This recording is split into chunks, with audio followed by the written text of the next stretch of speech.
नमस्कार, आप देख रहे हैं हरिभूमि टीवी। हरियाणा के करनाल जिले के संगोहा गांव का 23 वर्षीय रजत पाल आंखों में बड़े सपने लेकर अमेरिका गया था। सपना था वहां जाकर कुछ बड़ा करने का, परिवार की किस्मत बदलने का। लेकिन किस्मत ने ऐसा दांव खेला कि अब रजत की रातें नींद से कोसों दूर हैं। अमेरिका से सेटल होने की चाह में उसने सब कुछ दांव पर लगा दिया।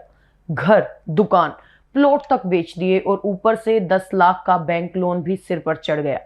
रजत पिछले साल 26 मई को घर से निकला। एजेंट ने कहा था कि रास्ता आसान है, कुछ ही दिनों में अमेरिका पहुंच जाओगे। लेकिन हकीकत बेहद डरावनी थी। डंकी रूट से अमेरिका पहुंचने में उसे महीनों की यातना झेलनी पड़ी।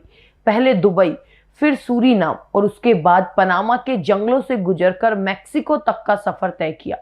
जंगलों में न ठीक खाना मिलता था, न पानी। चारों तरफ सांप, बिच्छू और जंगली जानवरों का खतरा था।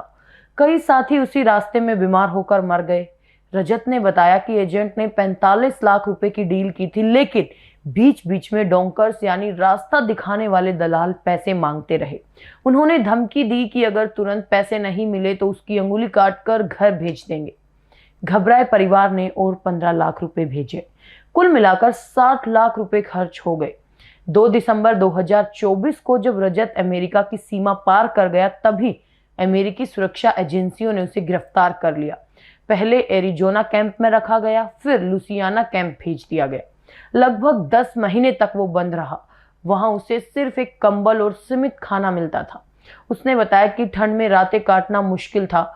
आखिरकार 29 अगस्त को डिपोर्ट प्रक्रिया शुरू हुई और 20 अक्टूबर को उसे बेड़ियों में जकड़कर भारत भेज दिया गया। रजत के बड़े भाई विशाल पाल बताते हैं कि उन्होंने रजत को विदेश भेजने के लिए दुकान और प्लॉट बेच दिया और 10 लाख का लोन भी लिया।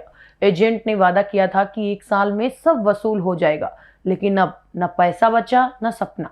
ये कहानी सिर्फ रजत की नहीं बल्कि हरियाणा के उन 658 युवाओं की है जिन्हें जनवरी से अब तक अमेरिका से डिपोर्ट किया गया है।